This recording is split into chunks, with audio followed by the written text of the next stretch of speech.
Fíjense que aquí hay una dinámica, hermano, y anda por toda la Biblia. Cuando Dios se revela a sus siervos, a sus siervas, especialmente como dice Joel capítulo 2, que en los postreros días, refiriéndose del Pentecostés para acá, Dios iba a derramar su espíritu sobre todo el mundo, básicamente sobre todo el mundo creyente.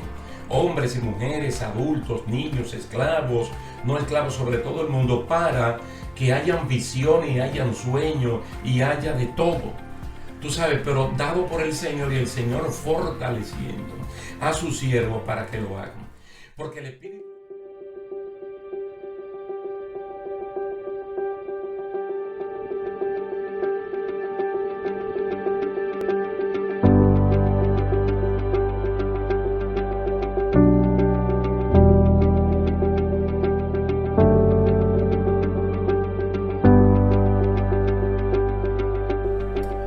Saludos, mis queridos hermanos, que Dios les bendiga grandemente. Es un placer estar de nuevo con ustedes aquí en esta serie de estudios. Daniel mira hacia el futuro.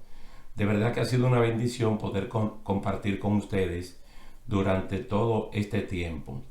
Después de haber visto ya el capítulo 10 del libro de Daniel, muy interesante para cada uno de nosotros, yo le había prometido que teníamos que hacer un alto para hablar de Ezequiel, especialmente del capítulo 37.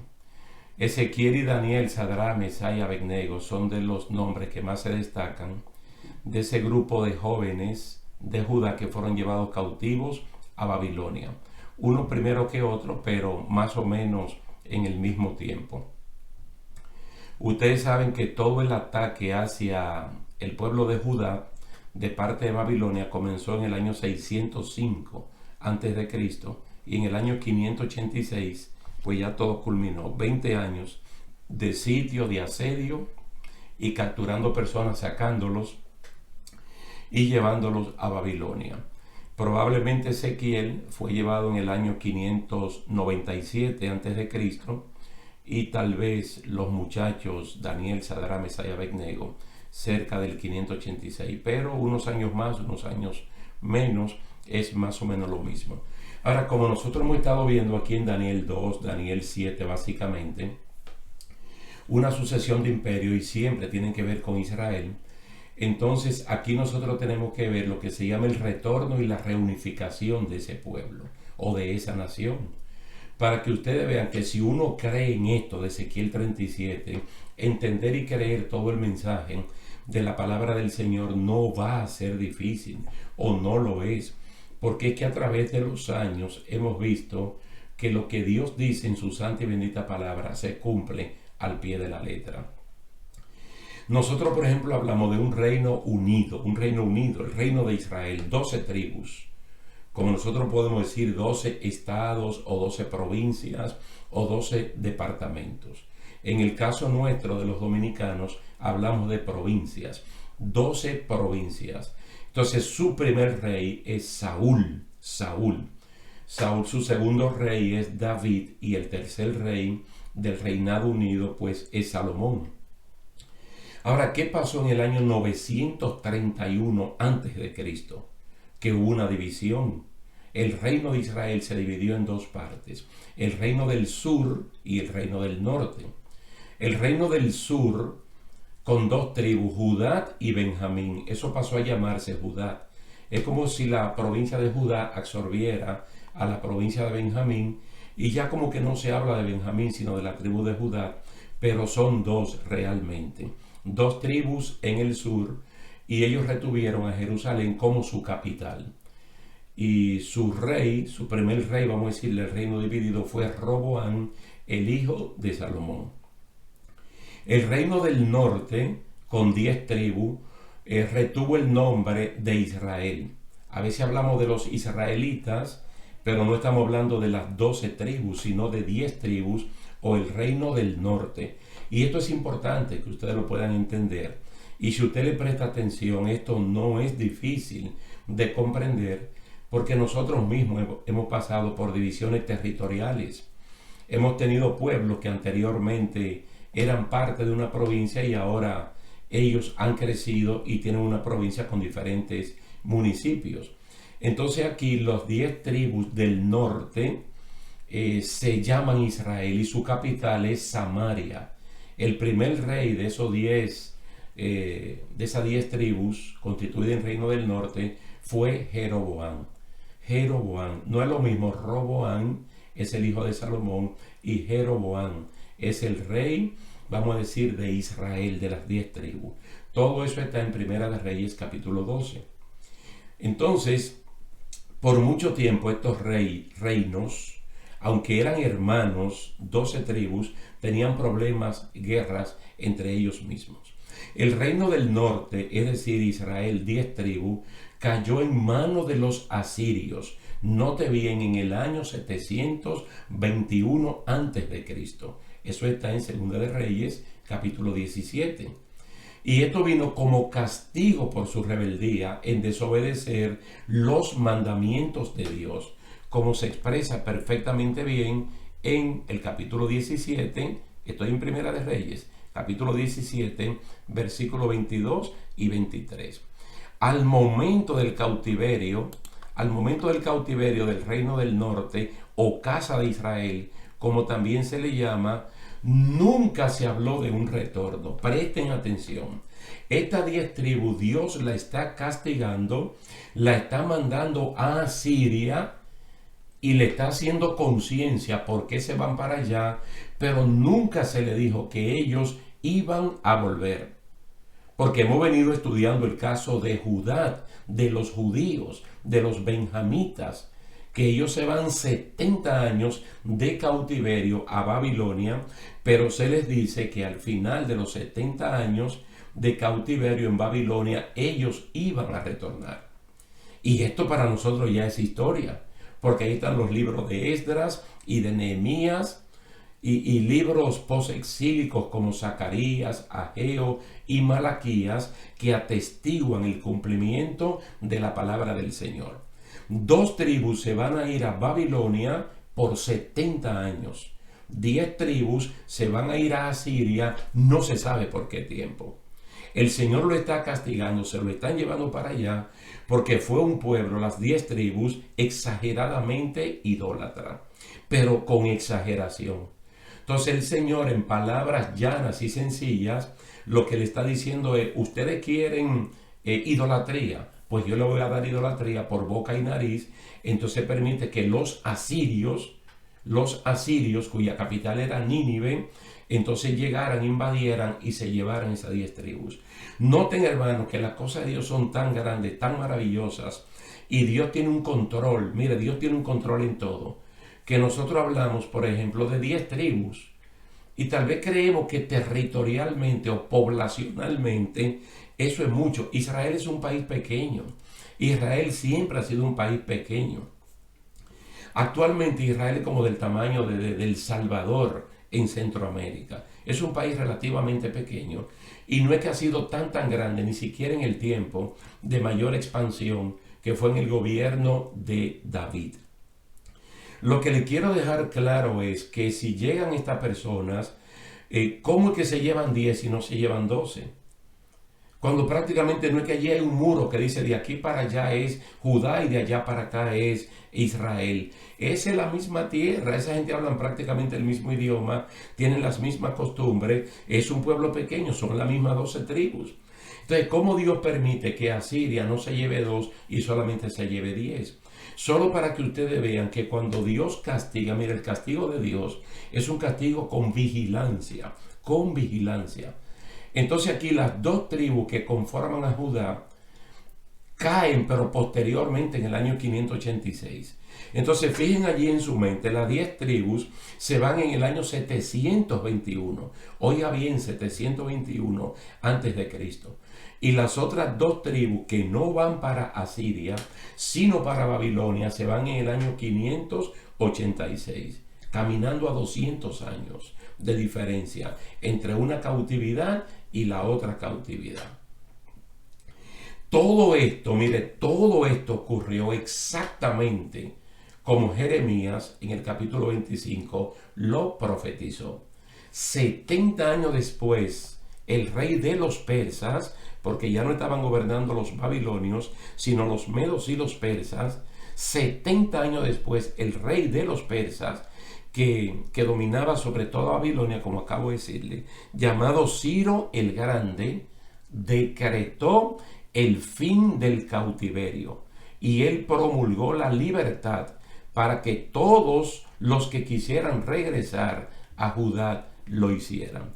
Esto ustedes lo pueden comprobar leyendo Segunda de Crónicas, capítulo 36, versículos 22 y 23. Yo le puedo leer esa partecita para que ustedes lo lean después, pero lo escuchen ahora. Así dice Ciro, rey de los persas: Jehová, el Dios de los cielos, me ha dado todos los reinos de la tierra, y me ha mandado que le edifique casa en Jerusalén, que está en Judá. Quien de entre vosotros pertenezca a su pueblo, que sea Jehová su Dios con él, y suba allá.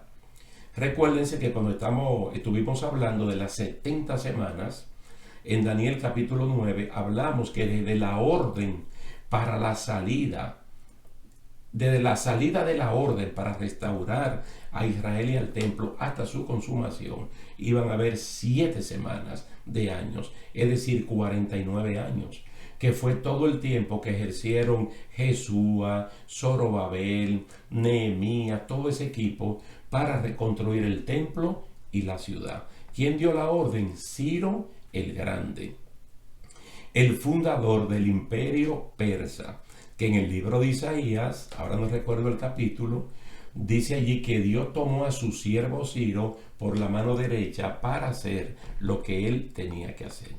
Yo creo que vamos bien hasta este momento porque un poco de historia nos hace bien. Porque entendiendo lo que ocurrió en el pasado, la fe de uno crece para entender lo que viene en el futuro. Y estamos hablando de que Daniel mira hacia el futuro. Y en este caso de Ezequiel, en el capítulo 37, sin duda alguna, está mirando específicamente hacia la reunificación y el retorno del pueblo de Israel, que según pienso yo, algo que ocurrió en el año 1948, para mí es uno de los milagros más grandes ocurridos en el siglo XX, pero que mucha gente viendo no ven. Entonces, el gobierno de Israel se mantuvo unido con sus 12 tribus, como ya le dije, por espacio de 120 años. Gobernaron Saúl, David y Salomón en ese mismo orden. Saúl fue su primer rey y obtuvo un reinado sin salir a buscarlo y sin recibirlo por herencia de su padre Cis, que era un valeroso soldado benjamita. Pero fue algo que Dios así lo determinó. Bueno, en manos de Roboam, el hijo de Salomón, es que viene la ruptura. Roboam no tuvo visión, no tuvo sabiduría para poder seguir lidiando con la gobernanza del pueblo de Dios unido. Entonces se separaron y comenzaron a llamarse Casa de Judá y Casa de Israel. Desde que usted lee, por ejemplo, Ezequiel, el capítulo 36, ya la Biblia comienza a hablarte allí de 2 palos. Un palo que se llama Casa de Judá y un palo que se llama Casa de Israel. Uno tiene 2 tribus, otro tiene 10 tribus. Entonces, juntos, los dos en una sola mano, Dios lo que está diciendo es que el pueblo de Israel se va a unificar de nuevo. Imagínate que la República Dominicana y la República de Haití, que conforman la Quisqueya o la isla de Santo Domingo, la Hispaniola, como se le llamen, que cuando llegaron los conquistadores eran 5 cacicazgos, como que uno vuelva a lo mismo. Y en vez de tener 2 naciones y tantos departamentos y provincias, entonces una isla que no es tan grande, de 77,000 kilómetros cuadrados, entonces tenga 5 departamentos o 5 provincias. No creo que eso vaya a ocurrir, por lo menos en este tiempo. Pero en el caso de Israel, porque es un milagro grande de parte del Señor, es lo que nosotros vemos que sí va a ocurrir. Entonces, esta separación de la casa de Judá y de la casa de Israel duró miles de años, porque las 10 tribus que conformaron la casa de Israel o el reino del norte nunca más volvieron a su tierra. Fíjese que Ezequiel está profetizando, vamos a decir así un número redondo, en el año 597 antes de Jesucristo. Quiere decir que ya los hermanos del Reino del Norte ya tienen más de 200 años, porque ellos se lo llevaron en el 721 antes de Jesucristo. Tienen demasiado tiempo ya que se habían ido y ya de esa gente prácticamente ni se sabía. De hecho, la porción de tierra que antes ocupaba Israel fue repoblada con los asirios y los israelitas que allí quedaron, que los que no fueron llevados a la cautividad, según está narrado en Segunda de Reyes, capítulo 17, del 24 al 41. Estas personas se asentaron o los asentaron en Samaria. Entonces se produjo un híbrido social llamado los samaritanos. Por eso es que el samaritano no es 100% israelita ni es 100% asirio, sino que es una mezcla. Y estos samaritanos perduraron, ustedes lo pueden ver, hasta el tiempo de Jesucristo. Dos samaritanos famosísimos sin nombre, el buen samaritano y la samaritana, la mujer samaritana, que es mencionada en Juan capítulo 4, en Sicar. Y entonces ella puede hablar por su línea judía y habla de nuestro padre Jacob, que nos dio ese pozo. Y el buen samaritano que pudo atender a un herido desconocido y lo atendió como un verdadero creyente debe hacerlo. Gloria a Dios. Bueno, en cambio, la casa de Judá, compuesta por las dos tribus de Judá y de Benjamín, que fueron llevados al cautivo en Babilonia, esos sí regresaron 70 años después y se asentaron de nuevo en su territorio. Pequeños reductos de israelitas vinieron con los judíos, pero no de forma masiva. El profeta Samuel, mira, el profeta Samuel, que el profeta Samuel es como un enclave entre el tiempo de los jueces y el tiempo de los reyes. Él fue el último juez de Israel. Él fue que le puso punto final al periodo de gobierno caudillista de más o menos 450 años, como se narra en Hechos, capítulo 13, versículo 20. Él fue la persona, el instrumento usado por Dios para ungir a Saúl como el primer rey de Israel, y también tuvo la dicha, la bendición, el favor de Dios de ungir al segundo rey llamado David. David fue el segundo rey de Israel, como está narrado en Primera de Samuel, capítulo 7 y el capítulo 16. En el 7 unge a Saúl y en el 16 unge a David. Salomón fue ungido por el sacerdote Sadoc como el tercer rey de Israel. Y esto ustedes lo pueden ver en Primera de Reyes, capítulo 1, versículo 39.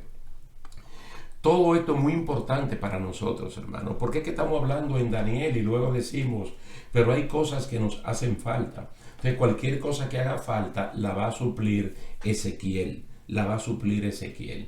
Entonces, Ezequiel, que es uno de los desterrados de Judá, él mismo lo dice en Ezequiel capítulo 1, vive ahora en Babilonia. Él recibe la visión del valle de los huesos secos para referirse exclusivamente a la casa de Israel, que en ese entonces tenía más de 200 años de cautiverio y ya se había mezclado con otras naciones en Asiria.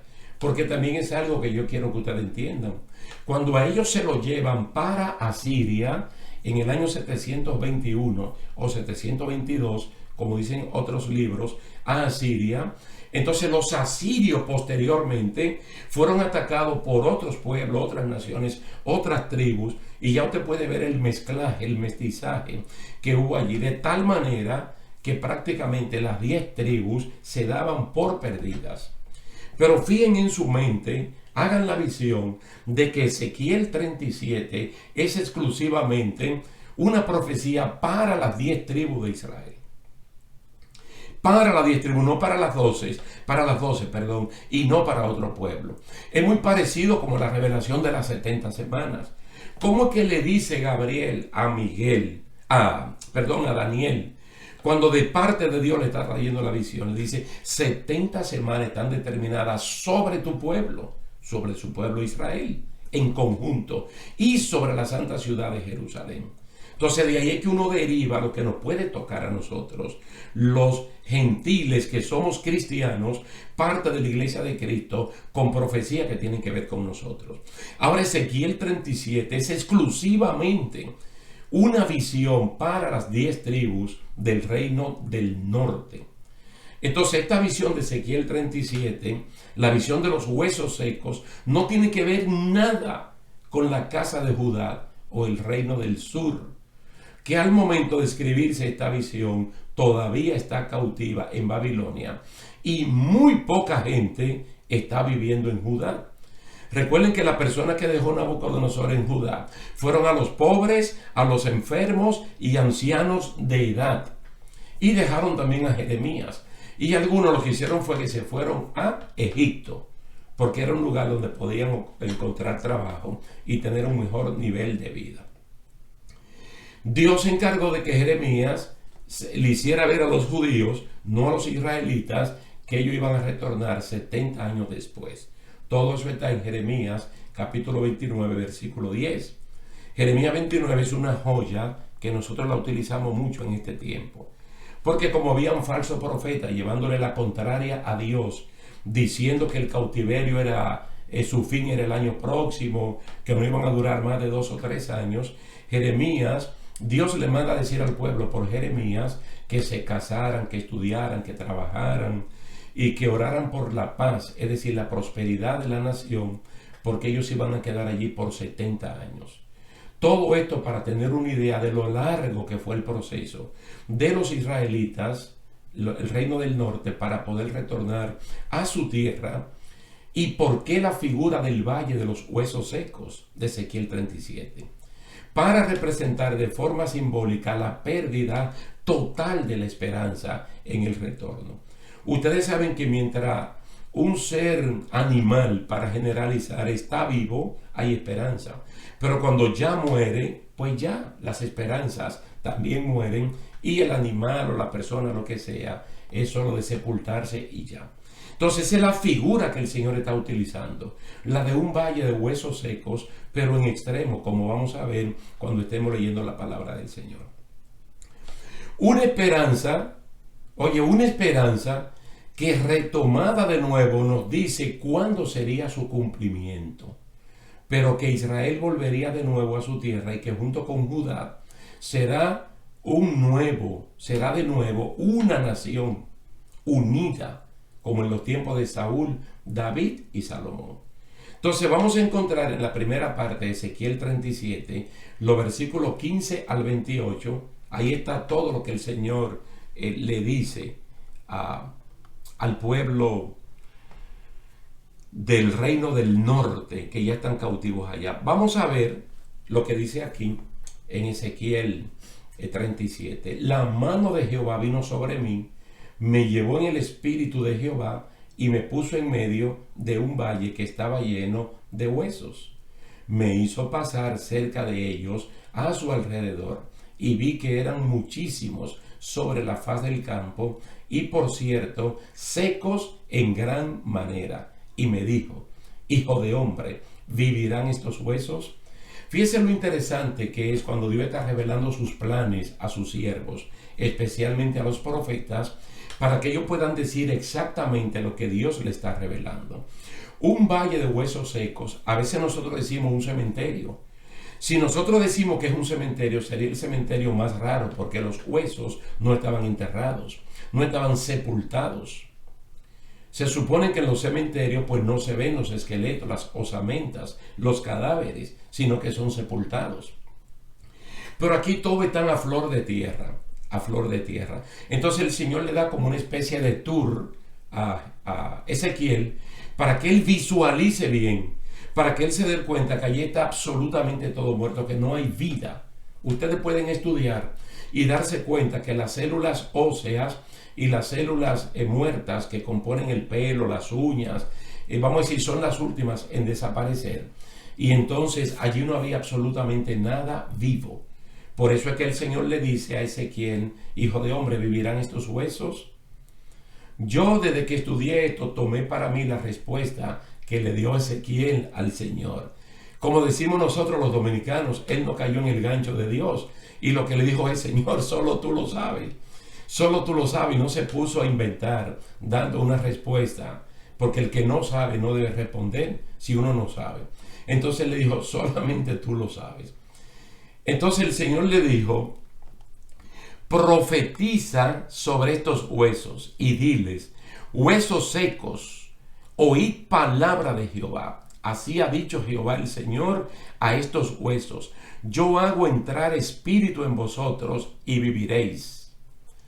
Pondré tendones en vosotros, haré que la carne suba sobre vosotros, os cubriré de piel y pondré en vosotros espíritu y viviréis y sabréis que yo soy Jehová. Alabado sea el nombre del Señor.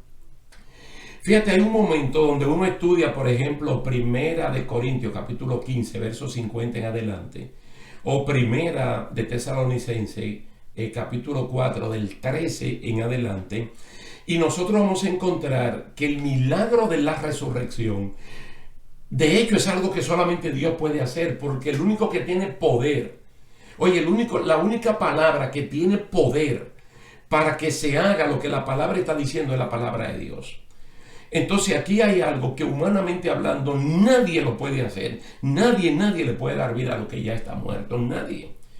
Y una cosa muerta con muchísimos años. No estamos hablando de algo reciente, que le pueden poner un equipo eléctrico y darle movimiento para que aparente vida. Entonces el Señor, mediante su palabra, lo que se llama el Keleusma, que es la palabra de mando, el voz de mando, a través del profeta le dice a esos huesos, le habla. ¿Y quién le va a hablar a una cosa inerte? Y lo inerte te va a responder, y lo inerte te va a manifestar. Fíjese, aquí mismo, en el ambiente donde tú estás escuchando, viendo este mensaje, y yo hablando, nosotros tenemos cosas inertes, una mesa, un micrófono, cualquier cosa que uno le hable, y eso no te va a responder, porque no tiene capacidad para oír, mucho menos para responder. Entonces el Señor le dice al profeta lo que tiene que hacer. Por eso que a continuación él dice: profeticen, pues como me fue mandado. Y mientras yo profetizaba, se oyó un estruendo, hubo un temblor y los huesos se juntaron, cada hueso con su hueso. Esto es lo que se llama un milagro extraordinario. Extraordinario. Porque el siervo de Dios está soltando la palabra, no la palabra de su propia voluntad. Porque Primera de Pedro dice que los santos siervos de Dios no hablaron por sí mismos, sino bajo la inspiración de Dios. Cuando Él suelta la palabra, inmediatamente hay una reacción de los huesos secos. Los huesos secos son las 10 tribus, que hace cientos de años fueron llevados a la cautividad. Entonces dice que hueso con hueso se va formando. Pero mira que aquí que está el milagro grande. Imagínate que dentro de esas personas que están allá hay un esqueleto con hueso de una persona llamada Andrés. Y al lado hay hueso de una persona que se llamó José. Entonces los huesos de José no van donde está Andrés. Y los huesos de Andrés no van donde está José. Ese es un milagro grande. Pero otra cosa es que los huesos que son parte del fémur no vienen aquí a la clavícula. O que los huesos del antebrazo no van al fémur, sino que cada hueso de cada persona y cada hueso en el orden del esqueleto humano allí se va haciendo. ¿Por qué? Porque la palabra de Dios es creativa. La palabra de Dios es poderosa. Todo esto está en los primeros 10 versículos de Ezequiel capítulo 37. Donde el Señor le dice al profeta lo que tiene que hacer. El profeta lo hace y la palabra de Dios, que es creativa, hace lo que tiene que hacer. Entonces él dice: yo miré y los tendones sobre ellos, y subió la carne y quedaron cubiertos por la piel, pero no había en ellos espíritu. Es interesante, hermano, que lo que Dios hizo allá en la tierra con Adán y posteriormente con Eva, Dios vuelve a hacerlo, porque Dios tiene todo poder, Dios tiene toda autoridad. Y allí están esos cuerpos, pero sin vida. Dice: no había en ellos espíritu. Me dijo: profetiza al espíritu: profetiza, hijo de hombre. Y di al espíritu que así ha dicho Jehová el Señor: Espíritu, ven de los cuatro vientos y sopla sobre estos muertos y vivirán. Profeticé como me había mandado, y entró espíritu en ellos, y vivieron y se pusieron en pie. Era un ejército grande en extremo. Hay otras versiones que habla de un ejército incontable. Incontable. Nosotros, esta primera parte, estos primeros 10 versículos serán nuestra plataforma, más la primera mención que hicimos de los puntos históricos del nacimiento del Reino Unido y cómo se dividió en dos partes. Hasta aquí podemos ver que la orden de Dios de que Ezequiel profetizara fue cumplida por este, y lo hizo 2 veces. Claramente ustedes lo vieron, 2 veces. Una para que los huesos, los tendones y la piel, todo volviera, y segundo, para que el espíritu de vida venga sobre ellos. Los huesos revivieron y Ezequiel se asombró de que fuera un ejército numerosísimo, ahora con un orden bien establecido. Alabado sea el nombre del Señor. Recuerden que Dios nos habla mucho a nosotros por figuras literarias, para que nosotros podamos aprender, hermanos, la enseñanza que hay allí. Fíjese que es un valle de huesos secos en extremo, donde hay absolutamente nada de vida. Todo esto está representando gente, está representando un pueblo, que, como veremos en la segunda sección, ellos mismos perdieron la esperanza de poder retornar en algún momento a su tierra. Pero no olviden que el Señor de la historia es Dios, y que el que dijo las cosas, Él está velando para que se cumplan. A mí me gusta mucho, me encanta mucho el libro del Apocalipsis, porque esa revelación tiene un principio en el capítulo 1 y tiene un final en el capítulo 2. ¿Sabe quién supervisa, quién vigila de que la revelación haya llegado fidedigna, intacta a nosotros? El mismo Dios. Porque Él mismo dice que vio que todo era verdad, que todo era fiel, y que el escritor ni le agregó ni le quitó absolutamente nada. Si el escritor primario, que fue Juan en la isla de Patmos, no lo hizo, tampoco nosotros tenemos derecho de agregar o de quitar absolutamente nada a la santa y bendita palabra de Dios, sino enseñarla, predicarla y vivirla 100% como allí está. Vamos a dejarlo hasta aquí por este momento. Y en nuestro próximo encuentro vamos con la segunda parte de Ezequiel 37, los versículos 11 en adelante. Así es que le damos gracias, gloria y honra a nuestro Dios y a cada uno de ustedes por la atención prestada, y deseándole que la próxima vez podamos conectarnos por esta misma vía. Dios le bendiga y hasta la próxima. Y él está reconociendo el pecado y está orando no solo por la casa de Judá, sino por los moradores de Jerusalén, dice, y de todo Israel. Y dice, los de cerca y los de lejos, en todas las tierras donde los ha echado a causa de su rebelión con que se rebelaron contra ti. Daniel 9, capítulo 7. Bueno, qué forma tan bonita de orar, hermano, por el que está dentro y por el que está afuera.